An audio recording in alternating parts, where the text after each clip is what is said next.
கங்கம்மா, நாங்க சென்னையில இருந்து வரோம். நல்லது. என்ன விஷயமா வந்திருக்கீங்க? கங்கம்மாவை பத்தி தெரிஞ்சுக்க வந்திருக்கோம். மடி, நீ அபிராமிக்கு போனை போட்டு கொடு. நான் இப்பவே அவகிட்ட பேசணும். அப்பா போமா, நான் சொன்னதை செய். பவித்திரமானவங்க தன்னை பூஜிக்கிறவங்கள பழி தீர்ப்பாங்களா? மக்களை கஷ்டப்படுத்துவாங்களா? ஒரு தவறு, அதற்கான தண்டனை அதை செய்யறவங்களை விட அதை செய்ய தூண்டினவங்களுக்கு தான் அதிகம்னு சொல்லுவாங்க. அதே போல நடக்கும் தவிர வேடிக்கை பார்த்தவங்களுக்கும் பாவத்துல பங்கு உண்டு தானே. தவறுகள் செய்யாதவங்களுக்கு பயம் இல்லை, தவறு செய்யறவங்களுக்கு மரணம் வரை. மக்களை காக்கிற இடத்துல நீங்களும் இருக்கீங்க. இந்த கஷ்டத்துல இருந்தும் வேதனையில இருந்தும் கிராமத்தை காப்பாத்தலாமே. அதற்கு என் குருநாதர் கூட முயற்சி எடுத்தாரு. அவர் காலத்துல முடியாததுனால அந்த பொறுப்பை என்கிட்ட ஒப்படைச்சிருக்காரு. அதற்கான முயற்சிகளை தொடங்கிட்டேன். நாம வணங்குற ஒரு சக்திய இல்லாம செய்யணும்னா அதன் அனுமதியோட தான் செய்யணும்.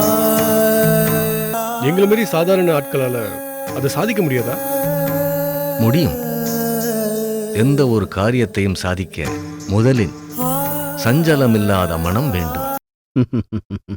பக்தி. என்கிட்ட இருக்கிற ஒரு குணம் உன்கிட்ட இல்ல. என்ன என்ன குணம்? கடவுள் பக்தி, கடவுள் நம்பிக்கை. அப்பா, மா, விஷயம் இதுதாம்மா. நீ வேலையை ராஜினாமா பண்ணிட்டு நாளைக்கு ஊருக்கு வர. அப்பா, உன் ஆபீஸ்ல வேலை பார்க்கிற 2 பசங்க என்ன பார்த்து பேசுறதுக்காக நம்ம வீட்டுக்கு வந்திருந்தாங்க. அந்த பையன் நம்ம வீடு வரைக்கும் வந்துட்டானே. அவனை நான் திருப்பி அனுப்பிட்டேன். ஆனா அவன் எந்த ஆபத்தும் இல்லாம அவன் பத்திரமா ஊர் போய் சேரணுமேன்னு அவனுக்காக நான் இங்க சாமி கும்பிட்டு இருக்கேன். கங்கம்மா அவனை விட்டு வைக்கணுமேன்னு எனக்கு கவலையா இருக்கு. ஒரு தடவை பட்டது போதாதம்மா, இன்னொரு தடவை அப்படி நடந்தா தாங்குற சக்தி எனக்கு இல்லம்மா. யாருக்கும் எந்த கஷ்டமும் வராம இருக்கணும்னா நீ உடனே வேலையை ராஜினாமா பண்ணிட்டு ஊருக்கு வந்துறதாம்மா நல்லது. உன்னோட உன் ஊரோட பயத்தை போக்க அந்த கங்கம்மாவோட கதையை தெரிஞ்சுக்க சிவா அங்க போனது அது ஒரு தப்பா எனக்கு தெரியல. உங்களுக்குலாம் என்ன தெரியும்? கங்கம்மா கோவத்துக்கு ஆளாகாம அவங்க பத்திரமா திரும்பி வரணுமேனு கங்கம்மாவையும் சப்த மாதாக்களையும் வேண்டிட்டு இருக்கேன். பயப்படாத அபிராமி, அவங்களுக்கு ஒண்ணும் ஆகாது. இரு, நான் சிவாக்கு கால் பண்ணி பேசிடுறேன். எங்க இருக்கீங்க? இப்பதான் ஊர்ல இருந்து கிளம்புறோம். எப்போ வருவீங்க? ஆன் தி வே. காலையில ஆபீஸ்க்கு வந்துருவோம்.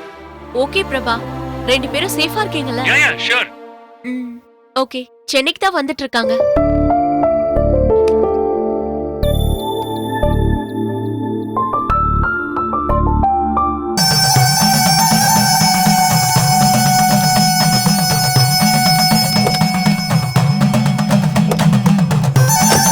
சரி, இங்க இருந்து கிளம்பிட்டோன்னு ஜெயந்திக்கு ஃபோன் பண்ணி சொல்லிடுறேன்.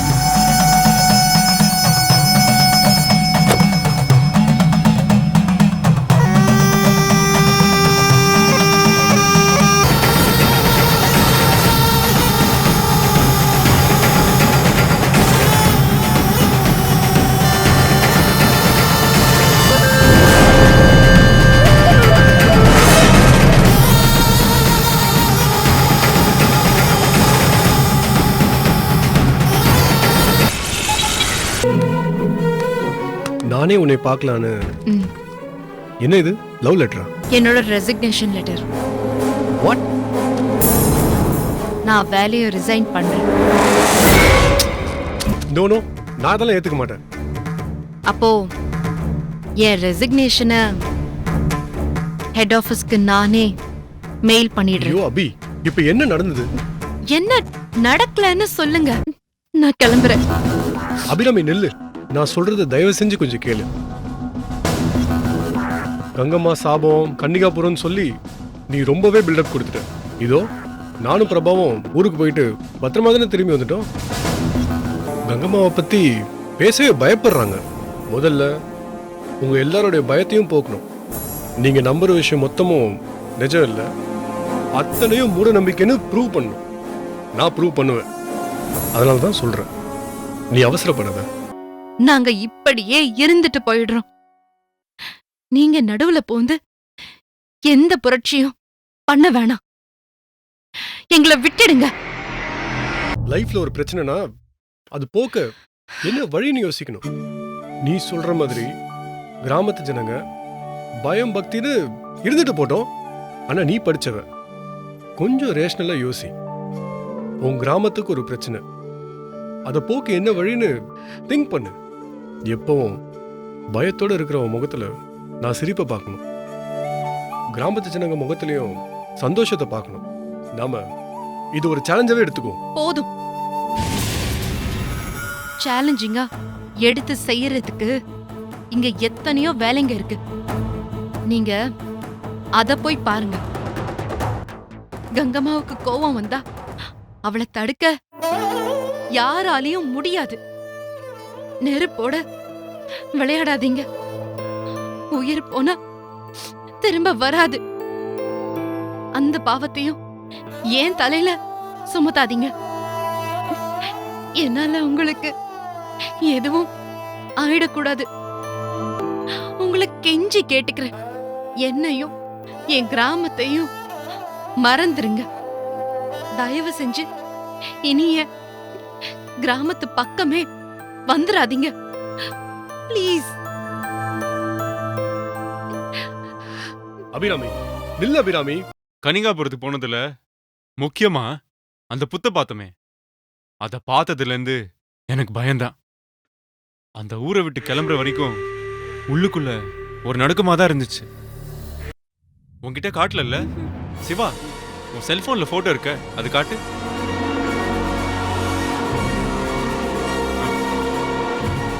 இதோ.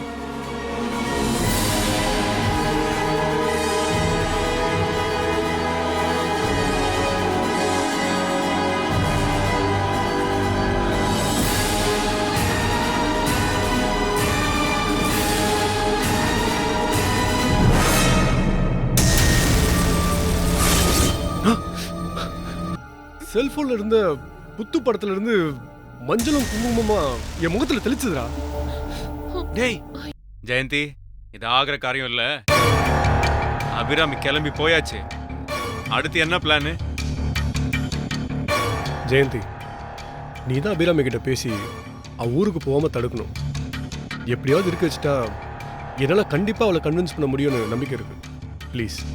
என்ன பேக்கிங்லாம் முடிஞ்சிடுச்சா? இன்னும் கொஞ்ச நேரம் கழிச்சு வந்திருந்தா சென்னைக்கு குட் பை சொல்லிருப்பல. ஒரே கம்பெனில வேலை பார்த்திருக்கோம், நல்ல ஃப்ரெண்ட்ஸா இருந்திருக்கோம். எங்க கிட்டலாம் ஒரு வார்த்தை சொல்லிட்டு போகணும்னு தோணலையா உனக்கு? ஒரு செகண்ட்ல எங்க எல்லாரையும் தூக்கி எறிய முடிவு பண்ணிட்டல. கங்கம்மா என்ன கடவுள் சக்திக்கே மேலையா? ஆமா, கங்கம்மா கடவுள் சக்திக்கும் மேலதான். என்ன சொல்ற? நீ சொல்றதெல்லாம் மத்தவங்களுக்கு தான். என் ஊர்ல கங்கம்மா உத்தரவுப்படிதான் எல்லாம். அந்த ஊர்ல ஏதோ ஒரு மர்மம் இருக்கு. அது என்னன்னு நான் தான் கண்டுபிடிக்கணும். யாருக்கோ நடந்ததை வச்சு நான் இதை சொல்லல. ஒரு சோகம் என் வீட்ல என் தங்கச்சிக்கே நடந்திருக்கு. ஒரு நிமிஷம், நானும் வரேன். என்ன அப்படி பாக்குறீங்க? உங்க ஊருக்கு புதுசா வந்திருக்க போஸ்ட்மேன் பேரு கண்ணன். பழைய ஆள் என்ன ஓடி போயிட்டானா? டிரான்ஸ்ஃபர் வாங்கிட்டு போயிட்டாரு. ஆமா, ஏன் அப்படி கேக்குறீங்க? கொஞ்ச நாள்ல நீயும் ஓடி போயிடுவ. அஜங்.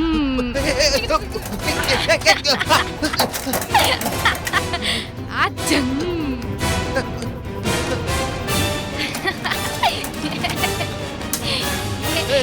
கல்யாணம் பண்ணிருக்கேன் தானே? கல்யாணம் பண்ணிக்க அந்த மாப்பிள்ளை தானே? நீ வா, நீ என்ன கல்யாணம் பண்ணிக்க அந்த மாப்பிள்ளை தானே? ஏய் கிருஷ்ணவேணி, கைய விடு. விட மாட்டேன் போ. விடுன்னு சொல்றேன்ல. விட மாட்டேன் போ. போ இங்க இருந்து. இவர் என்ன கல்யாணம் பண்ணிக்க அந்த மாப்பிள்ள. போன்னு சொல்றேன்ல. போ போக கிருஷ்ணவேணி. மாட்டேன் போ. இப்ப நீ போல உன்னை தொலைச்சு போடுவேன். போய் இருந்து. எனக்கு கல்யாணம், எனக்கு மாப்பிள்ள வந்துட்டாரு. எனக்கு கல்யாணம், எனக்கு தப்பா எடுத்துக்காதீங்க. அவ மனநிலை சரியில்லாத பொண்ணு. நல்ல வேலைங்க. நீங்க வரலனா என் கதி என்ன ஆயிருக்கும்? ஊருக்கு புதுசா வர பசங்களை பார்த்தா இப்படிதான். எதனாலங்க? புது போஸ்ட்மேன்னு நினைக்கிறேன். எதனாலன்னு போக போக தெரிஞ்சுப்பீங்க. ஐயோ லெட்டர்ஸ்ங்க.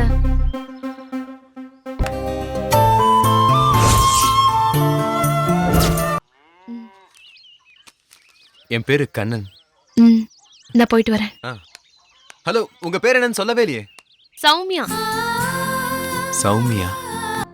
அன்னைக்கு அவங்களுக்குள்ள உண்டான பழக்கம்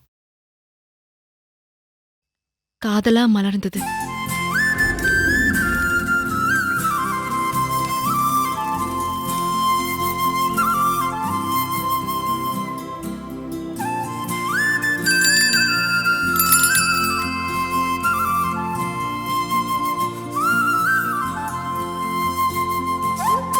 ஒரு நாள்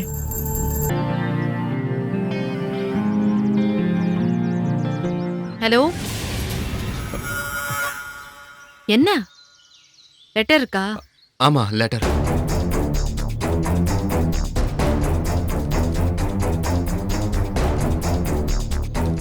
யாருக்கு? சௌமியாக்கு.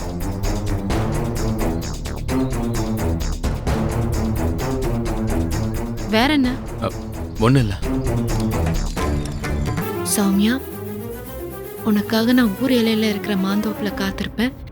நீ கண்டிப்பா வருவன்னு எதிர்பார்க்கறேன். ஏன்னா நம்ம எதிர்காலம் பத்தி ஒரு முடிவெடுக்கணும். இப்படிக்கு உன் கண்ணன். சௌமியா, என்னைக்கா இருந்தாலும் உங்க வீட்டுக்கு தெரிய போற விஷயம் தானே. ஆமா, ஆனா அப்பா எங்க ஒத்துக்க மாட்டாரோன்னு பயமா இருக்குங்க. கங்கம்மா சாபத்தால எங்க உங்களை பறி கொடுத்துருவோன்னு பயமா இருக்குங்க. சௌமியா, உன் ஊரை பத்தி தெரிய வந்ததும் நானும் கூட தான் பயந்தேன். ஆனா உன் மேல நான் வச்சிருக்கிற புரியும் என் பயத்தெல்லாம் போக்கிடுச்சு. ஏற்கனவே சொல்லியிருக்கேன், உன்னை பார்த்த நிமிஷத்துல இருந்து உன் கூட வாழ ஆரம்பிச்சிட்டேன்னு. நீ இல்லாத ஒரு வாழ்க்கைய என்னால் நினைச்சு கூட பார்க்க முடியாது. அதை விட ஒரு நாள் வாழ்ந்தாலும் போதும், அதுக்கப்புறம் சந்தோஷமா செத்து போயிடுவேன். சபாஷ். அக்கா, இந்த ஊர்ல நடந்ததையெல்லாம் வச்சு எனக்கும் அந்த பயம் இருக்கு. ஆனா இதையெல்லாம் என்னால நம்ப முடியல. இந்த பயத்தை போக்கணும்னு எனக்குள்ளயும் ஒரு வேகம் இருக்கு. ஒரு உண்மையான காதலால தான் இந்த ஊரோட தலையெழுத்த மாத்த முடியும். உங்க காதல் அத மாத்தோன்னு நான் நம்புறேன். அக்கா,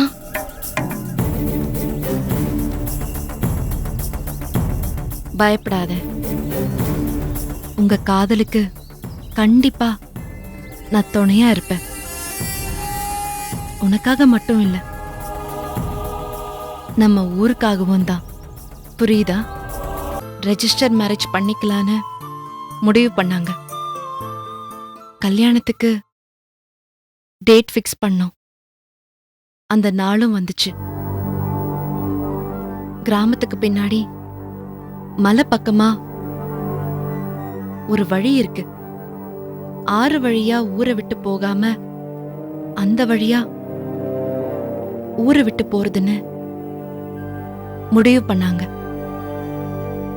மலை அடிவாரத்துல தங்கச்சியும் அவங்கள வழி அனுப்ப தங்கச்சிக்கு துணையா நானும் அவரை எதிர்பார்த்து காத்துட்டு இருந்தோம். ஏ கல்யாண மாப்பிள்ள தானே நீ? எங்க இருந்து தப்பிக்க பாக்குறியா? ஐ கல்யாண பத்திரிக்கை, கல்யாண பத்திரிக்கை. தாங்க முடியும். எனக்கு கல்யாணம்.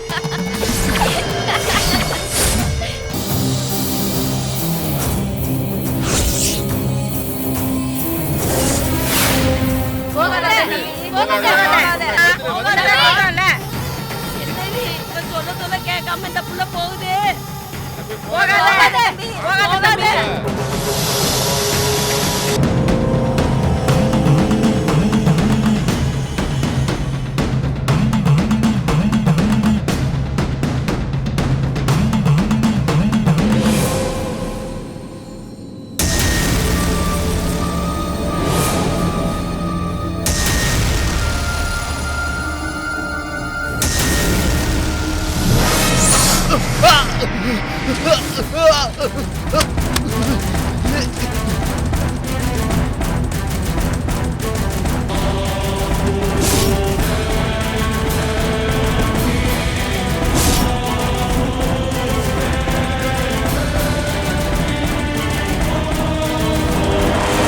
ஊருக்கு புதுசா வந்த போஸ்ட்மேன் பாம்பு கடிச்சு செத்து போயிட்டான்.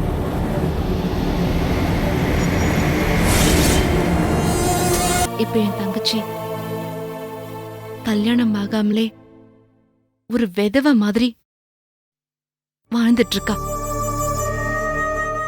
எங்க அப்பாவுக்கும் என் விஷயத்துல அப்படி நடந்துருமோன்னு பயப்படுறாரு. சிவா கிட்ட என்ன மறந்துட சொல்லு. நான் போறேன். அபி அபி ஜெயந்தி கிட்ட அபிராமி பேசுனதை வச்சு பார்த்தா அவன் மனசுல காதல் இல்லாம இல்ல. பட் தான் காதலிக்கிறவனே அந்த காதல் பலி கேக்குதுன்னா அது எந்த பொண்ணால ஏத்துக்க முடியும்? அந்த போஸ்ட்மேன் இறந்தது இட் வாஸ் an ஆக்சிடென்ட். பாம்பு இருக்குன்னு தெரிஞ்சு எவனா புத்துக்குள்ள கைவிடுவானா? கைவிட்டா பாம்பு குத்தாம என்ன பண்ணும்? தான் குடும்பத்துல அப்படி ஒரு சம்பவம் நடந்திருக்கும் போது இவ எப்படி உன் காதலை ஏத்துக்குவா? என்ன கேட்டேன்னா அவ செய்யறது சரிதான் சொல்லுவேன். இந்த உலகத்துல வாழ புத்திசாலித்தனம் மட்டும் இருந்தா போதும். கடவுளும் கடவுள் நம்பிக்கையும் தேவையே இல்லடா. அப்படியே நீ சொல்ற Gangamma all are wrong beliefs Prabha. மூட நம்பிக்கை. கண்ணையா, தாயி வா தாயி.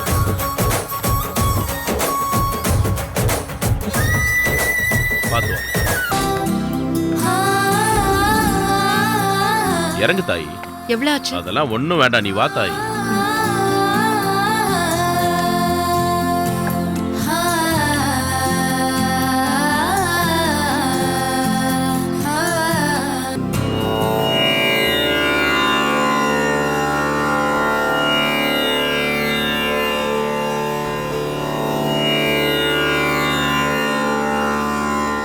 சாமி கும்பிடுறா.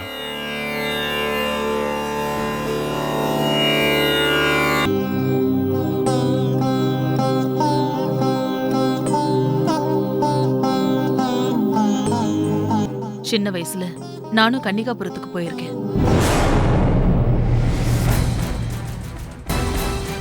எனக்கு நல்ல ஞாபகம் இருக்கு. அந்த ஊருக்கு போயிருந்தப்போ என்னோட அம்மா லலிதாம்பிகைக்கும் சப்த மாதாக்களுக்கும் நாகம்மாவுக்கும் பூஜை பண்ணாங்க. சப்த மாதாக்கள் சக்தி படைச்ச தெய்வங்க. நம்பி பூஜை பண்ணா நம்ம வேண்டுதல் நிறைவேறும், எல்லா ஐஸ்வர்யங்களையும் தருவாங்க. நீங்க சொல்றது நிஜமா இருந்தா பக்தி என் காதல நிறைவேற்றிருக்கணுமே. அவ ஏன் பயந்து அபி தன் ஊருக்கே போனா? தெய்வத்தை நம்பு. என்னதான் படிச்சவன அறிவாளியா இருந்தாலும் கடவுளோட அனுகிரகம் இல்லைன்னா எதையுமே சாதிக்க முடியாது.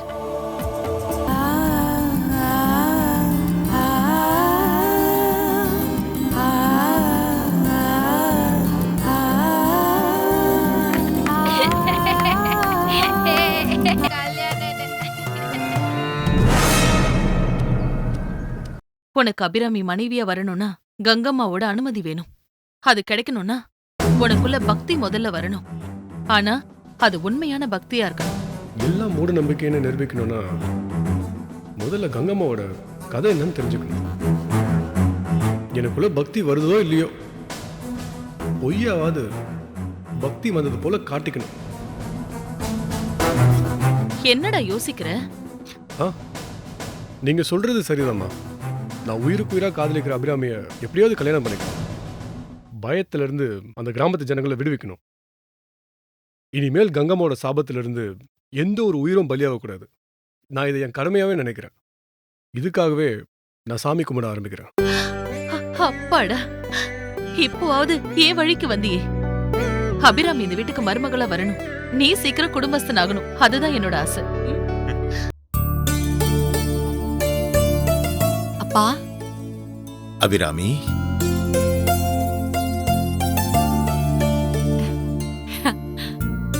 சௌமியா, அக்கா வாங்கக்கா. தான் பொண்ணுங்களுக்கு நல்ல வாழ்க்கை அமையணும் தாமா எந்த பெத்தப்பனும் ஆசைப்படுவான். என்னம்மா பண்றது? நம்ம வீட்லயே ஒரு அசம்பாவிதம் நடந்ததுக்கு அப்புறம் மறுபடியும் இன்னொரு உயிர் போச்சுன்னா காலத்துக்கும் அந்த பாவத்தை நாம தாமா சுமக்க வேண்டியிருக்கும். எல்லாத்துக்கும் விடிவு காலம்னு ஒண்ணு இருக்குமா? லலிதாம்பிகையும் சப்த மாதாக்களும் கங்கம்மாவோட கோவத்தை தணிச்சு இந்த ஊருக்கு சுபிட்சத்தை தரணும். இது உங்க காலத்திலேயே நடக்கணும்னு நான் ஆசைப்படுறேம்மா. நீங்க 2 பேர் மட்டும் இல்லம்மா, நம்ம ஊர் பொண்ணுங்க முகத்துல நான் சந்தோஷத்தை பார்க்கணும்மா. தேனோ என்னுடைய பிரார்த்தனை எல்லாம் நம்ம ஊர் ஜனங்களை பத்தி தாமா. நான் எல்லாத்தையும் மறந்துடணும்னு நினைக்கிறேன். நீங்க மறந்துடுவீங்க, ஆனா சிவா உங்களை மறந்துடுவார்னு எனக்கு தோணல. உங்க விஷயத்திலயாவது நல்லது நடக்கணும். சப்த மாதாக்களை வேண்டி நான் விரதம் இருக்க போறேன். ஏங்கா சிரிக்கிறீங்க? கண்டிப்பா என்னோட பிரார்த்தனை பலிக்கும். அது மட்டும் இல்லக்கா, நீங்க சாதாரண பொண்ணு இல்ல. ஒரு நொடியில வேலையே வேண்டான்னு துணிச்சலா விட்டுட்டு வந்துட்டீங்களே, வேற யாரால முடியும்? எனக்கு என்னமோ ஒரு உள்ளுணர்வு, நீங்க திரும்பி வந்ததுக்கும் ஒரு காரணம் இருக்கு. நாகம்மாவுடைய சக்திக்கு மீறின ஒரு சக்தியால தான் அவளை கட்டுப்பாட்டுக்குள்ள கொண்டு வர முடியும். அப்படி ஒரு சக்தி இதுவரைக்கும் நம்ம ஊருக்குள்ள வரல. அந்த மாதிரி ஒரு சக்தியை நம்ம ஊருக்குள்ள கொண்டு வர முடியுமா சுவாமி? முடியும்.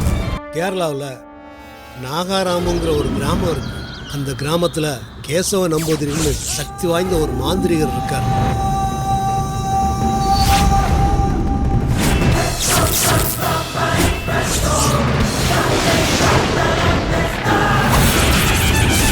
நேர்ல வந்து சந்திக்கணும்னு சாமியோட உத்தரவு வந்துச்சு.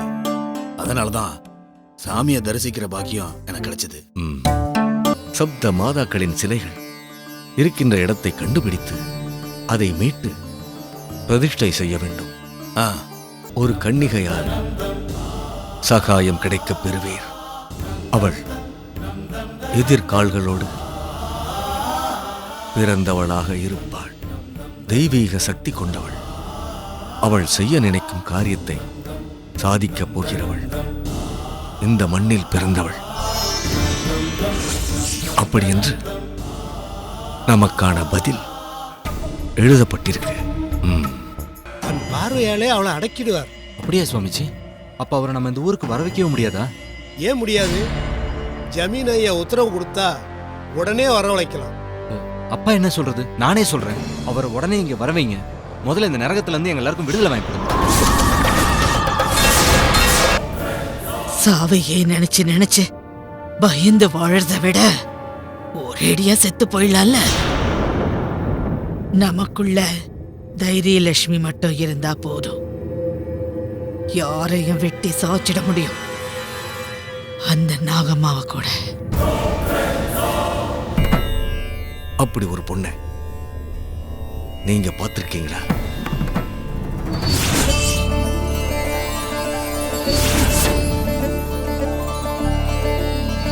யார் இந்த பெண்?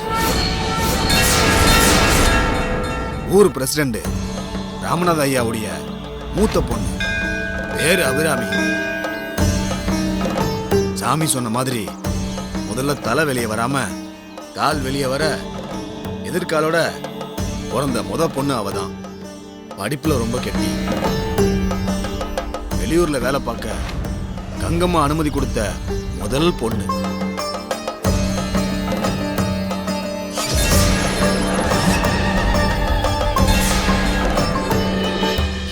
எப்போன்னு காத்துக்கிட்டு இருந்தேன். புரோகிதரா, நல்ல வார்த்தை சொன்னீங்க. இந்த ஜமீனோட மகாராணி அலங்கார நாச்சியார் நான் சொல்றேன்.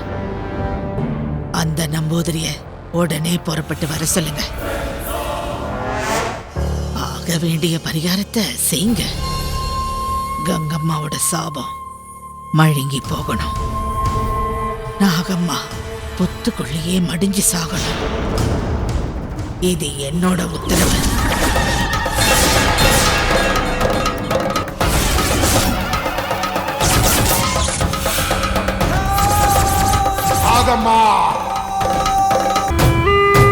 மகாராணி உத்தரவுப்படியே ஆகட்டும். எந்த ஊர்ல வேலை பார்க்கறா? சென்னையில. ஆனா இப்ப அந்த பொண்ணு வேலையை விட்டுட்டு நம்ம ஊருக்கே வந்துட்டா. வேலை பார்க்குற இடத்துல ஒரு பைய அவளை காதலிக்கிறதாகவும் நம்ம ஊரு பொண்ண கல்யாணம் பண்ணிக்கிறதாகவும் ஆசைப்படுற பைய போல இருக்கு. அந்த பையனுடைய கதியை நான் பயந்து இவ அவங்க அப்பா உத்தரவுப்படி ராஜினாமா பண்ணிட்டு ஊருக்கு திரும்பி வந்துட்டுதா எல்லாரும் பேசிக்கிறாங்க. அவங்க கைப்பட்டா வியாதிகள் கூட குணமாகும். அபிராமி இந்த ஊருக்கு வந்தது ஏற்கனவே முடிவு செய்யப்பட்ட ஒண்ணுன்னு தோணுது. பிரசன்ன சுவடியில சொல்லப்படுற பொண்ணும் நீங்க சொல்ற அந்த பொண்ணும் ஒரே மாதிரி இருக்கிறதால சப்த மாதாக்கள் சிலைகளை மீட்டெடுக்கிற சக்தி படைச்ச தெய்வாம்சம் பொருந்தன அந்த பொண்ணு நிச்சயமா அபிராமியாத்தான் இருக்கணும். என்னம்மா குழந்தை அழுவுது? 2 நாளா காய்ச்சல் அடிக்குது. எந்த மருந்து கொடுத்தாலும் கேட்க மாட்டேங்குது. ஜுரம் குறைய மாட்டேங்குது. சரி வாங்க என் கூட. குழந்தைக்கு காய்ச்சலாம். உச்சந்தலையிலேருந்து பாதம் வரைக்கும் உங்க கையால தடவி கொடுத்தீங்கன்னா குழந்தைக்கு காய்ச்சல் விட்டுருமா?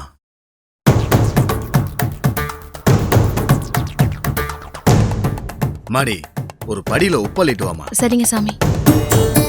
மா அந்த உப்புல கைய வச்சு குழந்தைய அப்படியே தடவி கொடுங்கம்மா.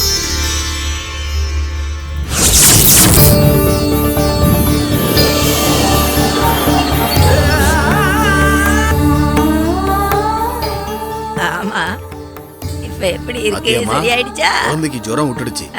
பூர்ண குணமாயிடுச்சு. சரிங்க சாமி. நன்றிமா. ரொம்ப நன்றிமா. பூசாரி ஐயா எப்படி இதெல்லாம்? உங்க பொண்ணு சாதாரண பொண்ணா? அபிராமிக்கு தெய்வ கடாட்சம் இருக்கு. அம்மனுடைய அருளும் இருக்கு. உங்க பொண்ணுக்குள்ள மிகப்பெரிய சக்தியும் இருக்கு. சரிங்கம்மா நீங்க கிளம்புங்கம்மா. நான் ஐயா கிட்ட கொஞ்சம் விஷயம் பேச வேண்டியிருக்கு. நன்றிமா. வரமா. வாங்க. ஐயா ஸ்ரீ மகாசக்தி ஆசிரமத்தினுடைய பீடாதிபதி ஸ்ரீ விஷ்ணு பாரதி சுவாமிகள் தான் என்னை இங்க அமுச்சு வச்சாங்க. அப்படியா? என்ன விஷயமா? பிரசன்ன சுவடி பார்த்துட்டு சொன்னாங்க, நம்ம கிராமத்துல அம்பாள் அனுகிரகம் பொருந்திய ஒரு பொண்ணு இருக்கா. அவ யாருன்னு கண்டுபிடிச்சி அவளைதான் நான் சந்திக்கணும்னு சொல்ல சொன்னாங்க. எனக்கு தெரிஞ்சு அப்படி ஒரு பொண்ணு அபிராமி தான்.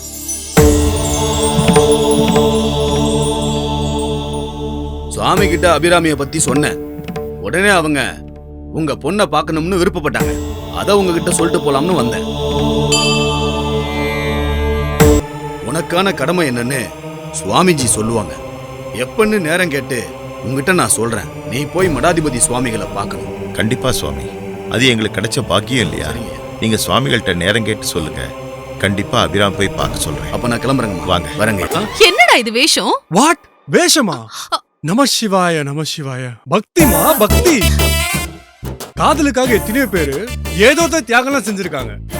நான் என் அபிராமிக்காக என் காதலுக்காக பக்தி மானாவே மாறிட்டேன் தாயே. அதுல ஒன்றும் தப்பு இல்லையே. உண்மையா பக்தியா இருக்கிறவன் இப்படி எல்லாம் பண்ண மாட்டான்டா. கடவுளை முழுமையா நம்பணும். நாங்கிற ஆணவத்தை ஒழிச்சு இங்க எல்லாமே கடவுள் சக்தியால தான் இயங்குதுன்னு முழு மனசோட ஏத்துக்கணும். ஒரு குழந்தை தன்னோட தாயை நம்புறது போல கடவுள் சக்திக்கு நம்மள நாமே முழுசா ஒப்படைக்கணும். அப்படி முழு மனசோட ஒப்படைச்சா அது உண்மையான பக்தி. மத்தபடி இதெல்லாம் வெறும் வேஷம்தான். கண்ணால பார்க்காம எனக்குள்ள நம்பிக்கை வராதுமா. டேய், காத்த கூட கண்ணால பார்க்க முடியாதுடா. அதுக்காக காத்தே இல்லன்னு ஆயிடுமா? பார்க்க முடியலனாலும் காத்து நம்மளால உணர முடியல. கடவுள் சக்தியையும் நம்மளால உணர முடியும்டா. அபிராமி இல்லாம என்னால வாழவே முடியாது. நீ என் புள்ளையாச்சே, உன்னை விட்டுட முடியுமா? உன் ஆசை நிறைவேறணும். அதுக்கு நான் ஒரு முடிவு எடுத்திருக்கேன். என்ன முடியும் மம்மி? கன்னிகாபுரத்துக்கு நானும் உன் கூட வரேன்.